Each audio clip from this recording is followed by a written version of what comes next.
Welcome back, pre-calculus students.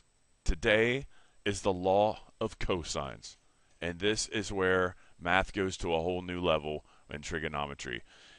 We have labeled here, this is a typical just triangle with different sides labeled and an angle. Now this angle is obtuse, and you can see that the triangle is not a right triangle. Even with this, in the videos past where we've been learning the law of sines, you still can't use the law of sines to say solve for this angle or the side little a right here. So we need to use the law of cosines.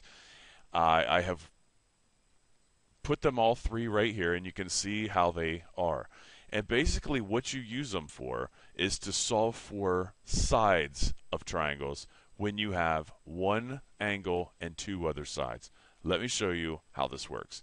Please keep in mind that this law of cosines example is very straightforward, and it's just kind of an out-of-the-box first entry problem on the law of cosines. So if we're going to solve for three things here, we're going to find little a, we're going to find angle B, and we're going to find angle C.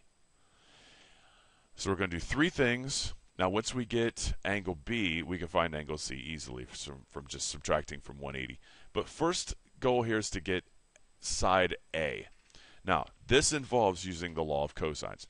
So what we do, we're going to solve for little a. Therefore, we're going to use this one right here. Okay? Now, if you look at the way this is done, a squared equals b squared plus c squared. And yes, this is derived from Pythagorean theorem here. Minus 2bc cosine a. And these letters here are all multiplied together. So we just start substituting stuff in. A squared, that we don't know, but we know everything else on the right side of this. So this isn't going to be too bad. B equals 9, so that's going to be 9 squared plus 5 squared minus 2 times, and now these B and C here I'm going to put in parentheses. B is 9, C is 5, times the cosine of capital A, which is 120 degrees. And what we need to do here is start hitting buttons correctly to get this whole thing equal to a squared. So let's see here. This is going to be 81 plus 25 minus, and we need to hit all these buttons, so it's going to be 2. Actually, well, the way I do it is cosine 120 equals times 2 times 9 times 5. And that should equal negative 45. So this is minus 45 right here. So it's 81 plus 25, and that's going to turn into plus 45. Okay, so just in case we are failing at basic math here, I'll make that a plus. And then we add all that up, so it's going to be, let's see, clear that, 81 plus 25 plus 45, and that is 151. Now remember, that equals a squared. So to solve for a, what must I do? That's right, you square root both sides. So a is the square root of 151, which is about 12.3. And I will put squiggly equal signs to show you that I have rounded. So little a is 12.3. We go up here, stick that in a blank, victorious of using the law of cosines to do that. Without the law of cosines, that is not really possible to do. Okay. Now, from here, this problem starts evolving into stuff that's more familiar. And I want you to check this out. If I label this, the power of labeling your work, you can now see the all-familiar thing of having, and I'll put this on a different layer here, in purple.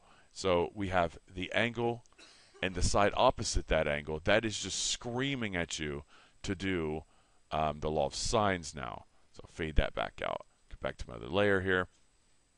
I can do law of sines on this problem because the law of sines, of course, is little a over sine of a.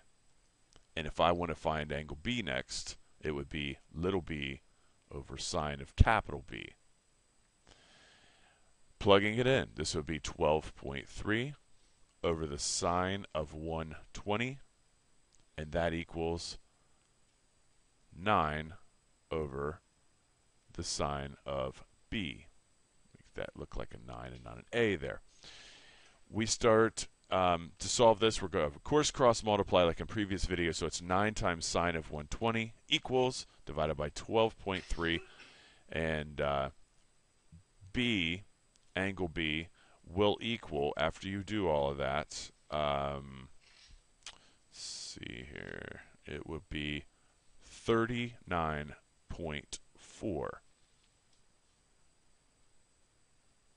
Now, I want to show you something, because this is brand new here. This actually is not quite like the old law of sines, because in past problems, we're always solving for this letter right here. So let me break down what happened here and how I got this answer. When you do this, let me just do this in back to blue here for a minute. When you take 9 times the sine of 120, let me actually calculate that for you. So it's 9 times sine of 120. That is 7.8. Okay?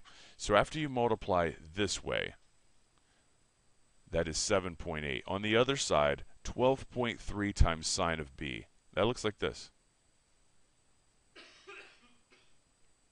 Now, what we got to do, and this is the other tricky part of today's lesson, when you to solve a problem like this, when you have to solve for an angle using the law of sines, you divide by 12.3, just like a normal algebra problem. 7.8 divided by 12.3 is 0.634. I'm going to write just a few decimals out here. And that equals the sine of b. And of course, to solve this at this point, just like a normal trig problem, when you're solving for an angle, you have to hit the second button. You have to do inverse sine. Okay? So that would be, for those of you that like the keystroke guide, it would be second, and you can try this on your own here. Try to do this neatly, sine, and then you could either type in 7.8 divided by this like we've done in the past, or just use this here and then hit equals, and that will give you angle B, which is of course 39.4. So I can plug that in up here, 39.4. That's angle B. And of course, to get side C, I just subtract it. So it's 120 minus 39.4, or plus 39.4 rather, plus 39.4, which is 159.4. We take that away, and that is 20.6. So you can see right now that this problem is, and this is what I call an easy type problem. This is going to get much more difficult, and you're going to have to start putting pieces of puzzles together to do this. But this is the fundamental concepts of the law of sines and the law of cosines working together to solve any triangles, sides, and angles. Have a good one.